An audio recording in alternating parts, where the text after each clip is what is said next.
नमस्ते दोस्तों, स्वागत है आपका मैनेज बायोलॉजी क्लास में, जो है आपका one stop channel BSc, MSc, TGT और पीजीटी बायोलॉजी प्रिपरेशन के लिए। आज हम बात करेंगे एंटामेबा हिस्टोलिटिका के बारे में, एक मस्ट नोन प्रोटोजोअन जो आपके एग्ज़ाम के लिए ज़रूरी है। कभी सोचा है कि ये छोटा सा पैरासाइट कैसे एमीबियोसिस कॉज करता है और दुनिया भर में लाखों लोगों को अफेक्ट करता है? इस वीडियो में हम इसका लाइफ साइकिल, पैथोजेनेसिस और एग्ज़ाम में हाई स्कोर करने के की पॉइंट्स कवर करेंगे। तो अपने नोट्स तैयार रखो और चलो शुरू करते हैं। लाइक और सब्सक्राइब करना ना भूलो ताकि ऐसे आपको वीडियोस और पहुँचे। धन्यवाद। चलिए शुरू करते हैं। देखिए, एंटामेबा हिस्टोलिटिका, इसकी डिस्कवरी लैम्बल ने की थी इन 1859 में। इसका जो पैथोजेनिक नेचर है, यानी कि डिजीज़ कॉज करने की जो क्षमता है, उसको स्टडी किया था फ्रेडरिक लॉस्ट ने, जो कि एक रशियन जूलॉजिस्ट थे। उन्होंने 1875 में इसकी खोज की थी। उन्होंने उसका सैंपल फीसेस से कलेक्ट किया था और इंटेस्टाइनल अल्सर से। ठीक है, जैसे ये जो एंटामेबा है वो लार्ज इंटेस्टाइन में क्या करता है, होल्स क्रिएट कर देता है, जिसको हम लोग क्या कहते हैं, अल्सर।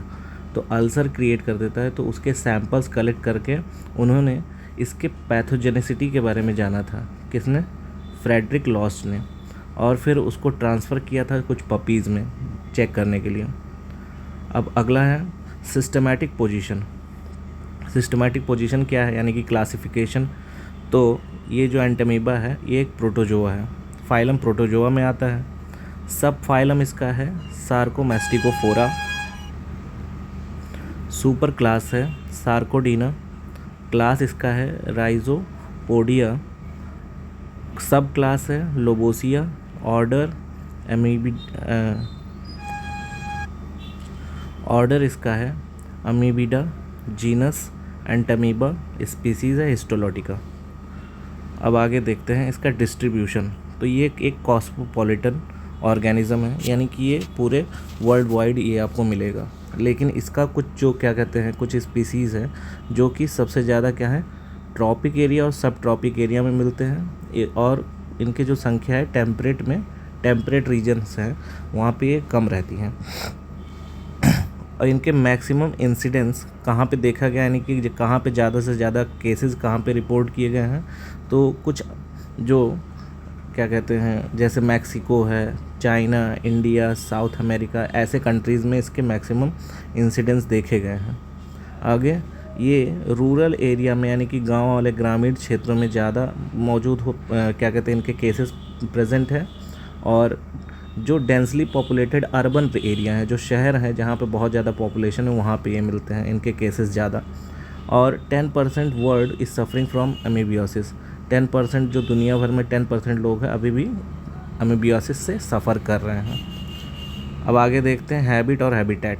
तो ये एक एंडो पैरासाइट है, यानी कि बॉडी के अंदर रहने पैरासाइट, किसी होस्ट के अंदर जो पैरासाइट्स रहते हैं उनको हम लोग क्या कहते हैं, एंडो पैरासाइट, वो भी ह्यूमन के। Found in upper part of the large intestine. Large intestine का जो अपर पार्ट है, जिसको हम लोग कोलोन के नाम से जानते हैं, वहाँ मिलता है। और अगर पैथोजेनेसिटी बहुत ज़्यादा बढ़ गई तो ये लीवर तक का भी जा सकते हैं, ब्रेन में, लंग्स में, टेस्टिस में, है ना, इन सब जगह भी ये लोग जा सकते हैं, मतलब ब्लड के थ्रू। आगे parasitologist believe that this parasite live as harmless commensals but for reasons which is unknown. मतलब कुछ पैथोलॉजिस्ट ये मानते हैं कि ये जो ह्यूमन के साथ कॉमेंसेलिज्म है ना, जो रिलेशन है उसके साथ रहते हैं, यानी कि ये ह्यूमन को हार्म नहीं करते हैं, लेकिन ये क्या कहते हैं ह्यूमन के गट में रहते हैं, लेकिन उसका रीज़न क्या है, अननोन है, रीज़न नहीं पता है।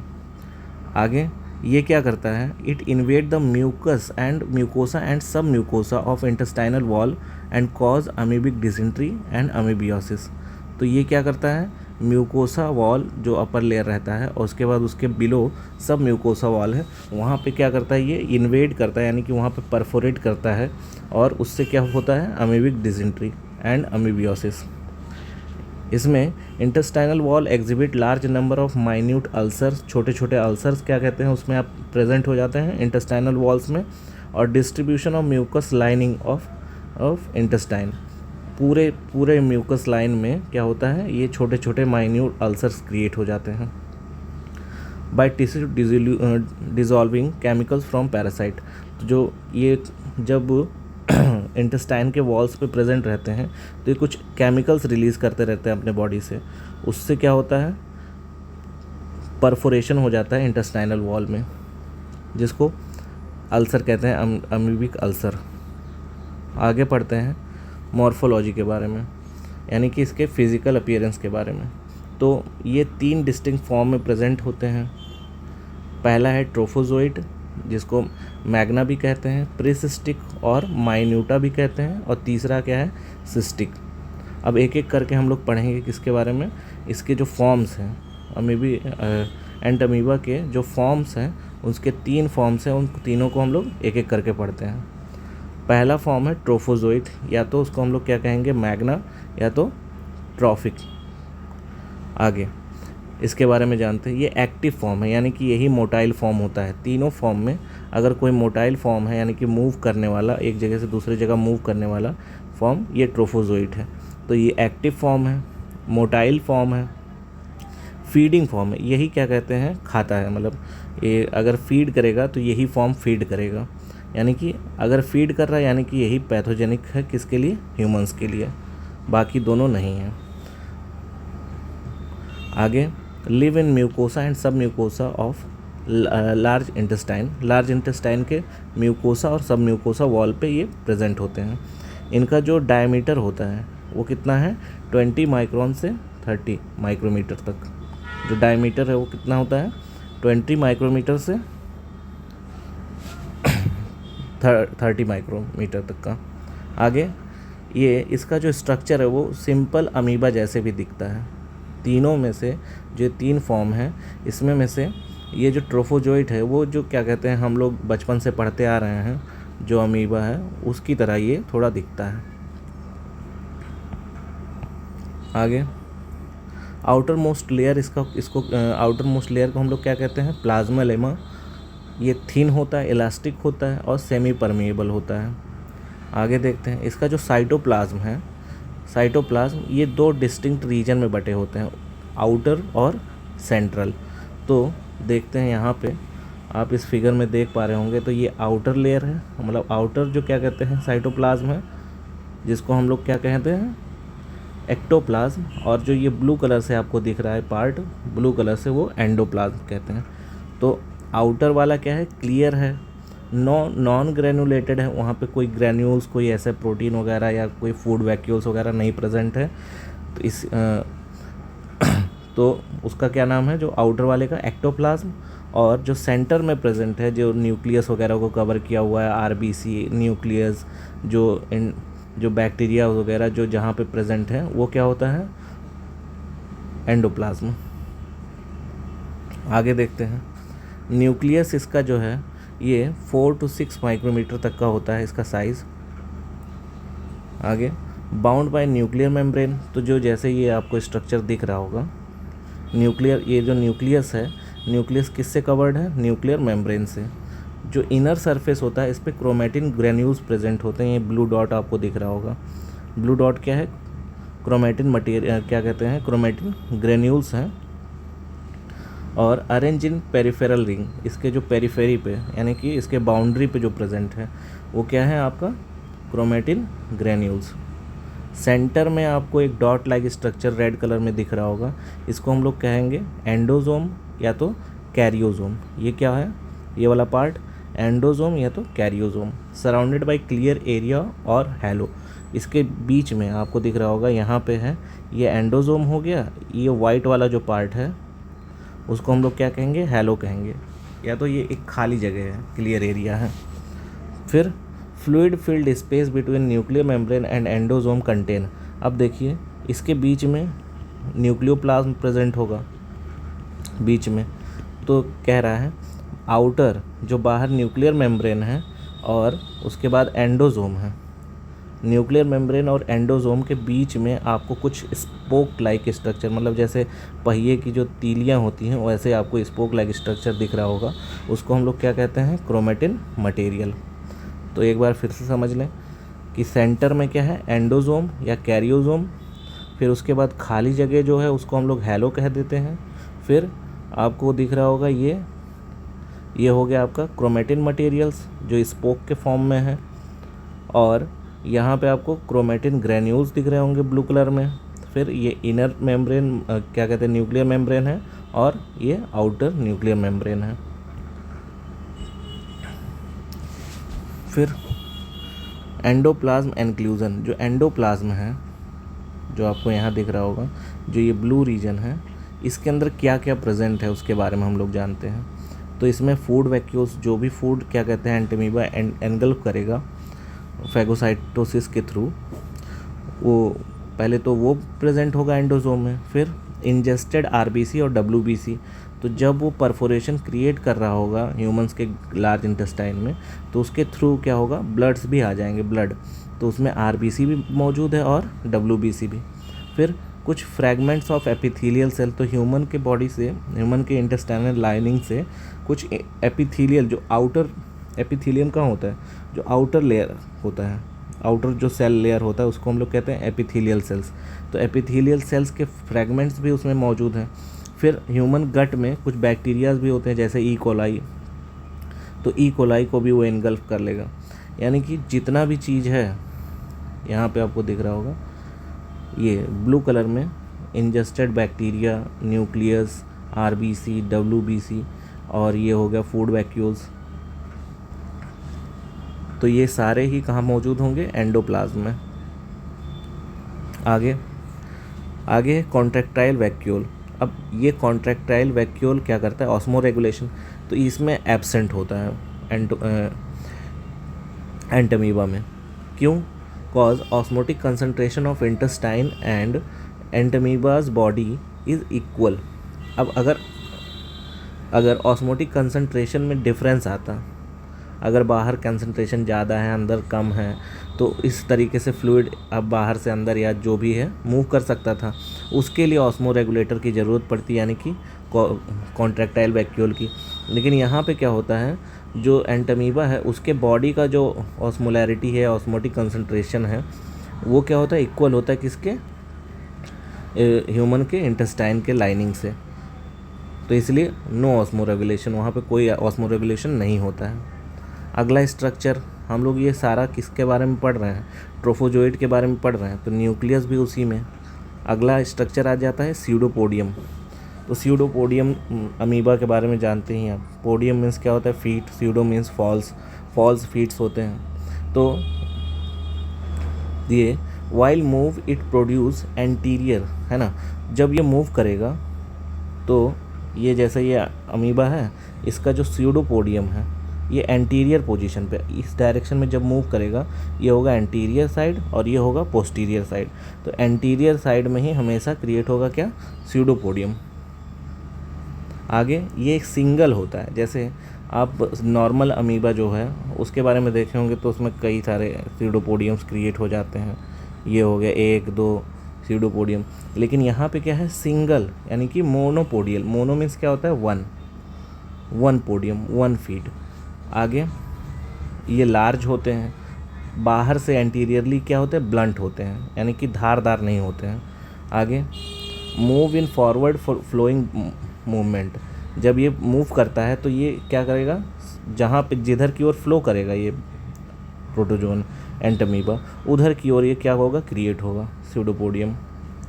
आगे रिजेंबल क्रॉलिंग गार्डन स्लग्स, जो गार्डन स्लग्स होते हैं जिसको लाइमैक्स भी कहते हैं, उनकी तरह लगने लगे। जब ये मूव करता है तो यानी कि क्रॉल करता है या मूव करेगा, उस समय कैसे किस तरह दिखेगा, गार्डन स्लग की तरह। Hence its movement called limax type movement. तो अगर पूछा जाए आपसे कि जो ट्रोफोजोइट है वो मूव करता है, वो किस टाइप का मूवमेंट शो करेगा, तो वो लाइमैक्स टाइप मूवमेंट शो करता है। आगे न्यूट्रिशन देखते हैं कैसे वो फीड करता है अपने आप को। तो होलोजोइक, यानी कि क्या है, होल फूड को ये क्या करता है, एनगल्फ कर लेता है। होलोजोइक न्यूट्रिशन पाया जाता है इनमें। फीड बाय फैगोसाइटोसिस, यानी कि ये सेल क्या करता है, बाहर से फूड को अपने प्लाज्मा लेमा में क्या करता है, इन्फ्यूज़ कर लेता है। जैसे ही मान लीजिए यहाँ पे कोई फूड आएगा तो इसका जो ये है प्लाज्मा लेमा ऐसे फोल्ड हो जाएगा, फूड को और नज़दीक आने देगा, फिर इसको तोड़ के ये फूड वैक्यूल बन जाएगा और यहाँ पे बाहर से फिर सील हो जाएगा और ये फूड वैक्यूल अंदर की ओर मूव करता चला जाएगा, फिर उसको डाइजेस्ट करेगा अपने क्या कहते हैं न्यूट्रिशन के लिए। Food particle engulf at posterior side. अब क्या है, एंटीरियर साइड में तो सीडोपोडियम है, पोस्टीरियर साइड से क्या करता है, फूड को एनगल्फ करता है। क्यों? Cause here plasma lemma is more sticky, तो फूड को चिपकाने में हेल्प करता है जो पोस्टीरियर साइड है। अब अगला क्या कहते हैं फॉर्म कौन सा है, प्रीसिस्टिक यानी कि माइन्यूटा। ये कैसा होता है, स्मॉल, स्फेरिकल होंगे, नॉन मोटाइल होता है यानी कि मूव नहीं करेगा, नॉन फीडिंग फॉर्म होता है यानी कि ये खाना वगैरह नहीं खाता है। इट रिजेंबल ट्रोफोजोइट, ये ट्रोफोजोइट की तरह लगता तो है बट स्मॉलर इन साइज, लेकिन ट्रोफोजोइट से छोटा होता है। और फूड वैक्यूल इसमें क्या होता है, एब्सेंट होता है। आगे, live in lumen of large intestine, large intestine के ल्यूमेन में ये प्रेजेंट होता है और नॉन पैथोजेनिक होता है, यानी कि ये डिजीज़ नहीं कॉज करता है, ये ह्यूमन को हार्म नहीं करेगा। But when immunity of host is low, अगर जो ह्यूमन है उसका इम्यूनिटी लो है तो इट चेंजेस इनटू मैग्ना, जैसे ही उसका इम्यूनिटी लो होगा ये मैग्ना बन जाएगा यानी कि ट्रोफोजोइड बन जाएगा। और ट्रोफोजोइड बनते ही ये फीडिंग फॉर्म में आ जाएगा और ये क्या करेगा, परफोरेशन क्रिएट करने लगेगा, छिद्र बनाने लगेगा उस पर इंटेस्टाइनल वॉल में, and invade tissue of intestine, और क्या करेगा, इंटेस्टाइन का जो टिश्यू है उसको क्या करेगा, छेड़खानी करेगा, तोड़ेगा। अब इसका स्ट्रक्चर देख लेते हैं, इसमें सेंटर में आपको न्यूक्लियस दिख जा रहा है, एंडोप्लाज्म और एक्टोप्लाज्म दिख जा रहा है और आउटर वॉल क्या है, प्लाज्मा लेमा, जैसे कि ट्रोफोजोइट में होता है। आगे, सिस्ट या सिस्टिक फॉर्म, तो अंडर नॉर्मल कंडीशन माइन्यूटा और प्रीसिस्टिक फॉर्म अंडरगोज इंसिस्टेशन, यानी कि इसके बाहर सिस्ट माने क्या होता है, सिस्ट एक प्रोटेक्टिव वॉल है, अगर ये ऑर्गेनिज्म है तो इसके चारों तरफ क्या होगा, एक सिस्ट, एक वॉल क्रिएट हो जाएगा जो कि इसको प्रोटेक्ट करेगा। तो अंडर नॉर्मल कंडीशन माइन्यूटा और प्रीसिस्टिक अंडरगोज इंसिस्टेशन बिकम राउंडेड, गोलाकार में हो जाएगा और surrounded by thin highly resistant cyst wall, तो बहुत पतली सी एक लेयर उसके चारों तरफ बन जाएगा और वो हाईली रेजिस्टेंस होता है, यानी कि उस पर किसी चीज़ का असर नहीं होता, कोई हार्मफुल केमिकल का, कोई एडवर्स कंडीशन का कोई असर नहीं होता है। इनका जो डायमीटर है, डायमीटर वो 10 से लेके 12 माइक्रोमीटर डायमीटर का होता है। साइटोप्लाज्म क्या होता है, क्लियर होता है, इसमें कोई क्या कहते हैं आपको एक्टोप्लाज्म एंडोप्लाज्म में कोई डिवीज़न नहीं दिखेगा। लेकिन इसमें क्या होता है, 1 और 2 ग्लाइकोजन मासेस है ना, इसमें क्या होगा, ग्लाइकोजन मासेस, ग्लाइकोजन के कुछ स्ट्रक्चर प्रेजेंट रहेंगे, ये रिजर्व फूड का काम करता है। आगे, 1 और मोर क्रोमेटिड बॉडीज़ इसमें पाए जाएंगी, यानी कि उसको और किस नाम से जानेंगे, क्रोमेटिक डिस्क के नाम से। और ये बोथ डिसअपियर ग्रेजुअली, और धीरे धीरे जैसे वो क्या कहते हैं अपने फॉर्म को चेंज करते करते चले जाएंगे, वैसे वैसे ये ग्लाइकोजन मासेस और क्रोमेटेड बॉडीज़ ये दोनों ही क्या होंगी, डिसअपियर हो जाएंगी। क्रोमेटेड बॉडी में क्या पाया जाता है, राइबो न्यूक्लियो प्रोटीन पाया जाता है। आगे, पहले जब ये सिस्ट के फॉर्म में रहता है तो उस समय क्या है, यूनी न्यूक्लिएट रहता है, सिंगल न्यूक्लियस प्रेजेंट होगा, फिर न्यूक्लियर डिवीजन से वो क्या हो जाएगा, बाई न्यूक्लिएटेड हो जाएगा, फिर न्यूक्लियर डिवीज़न होगा, फिर टेट्रा न्यूक्लिएटेड सिस्ट बना लेता है। यह सबसे आखिरी फॉर्म रहता है इसका, टेट्रा न्यूक्लिएटेड, और इसी को हम लोग क्या कहेंगे, क्वाड्री न्यूक्लिएटेड सिस्ट के नाम से भी जानते हैं। अब ये है सिस्टिक फॉर्म का डायग्राम, इसको देख लीजिए, इसमें आपको दिख रहा होगा ये न्यूक्लियस दिख रहा है, क्रोमेटेड बॉडीज़ या क्रोमेटेड बार्स दिख रहे हैं और ग्लाइकोजन वैक्यूल्स दिख रहे होंगे। तो यहाँ पे 2 क्रोमेटेड बॉडीज़ हैं और धीरे धीरे क्या होता है, जैसे जैसे ये डेवलप करेगा सिस्टिक फॉर्म, वैसे वैसे क्या हो जाएगा, डिसअपियर हो जाएगा, यानी कि गायब हो जाएगा। तो अभी के लिए बस इतना ही। और जो इसका लाइफ साइकिल है और जो अमीबियोसिस जो डिज़ीज़ है उसके बारे में हम नेक्स्ट वीडियो में पढ़ेंगे। धन्यवाद।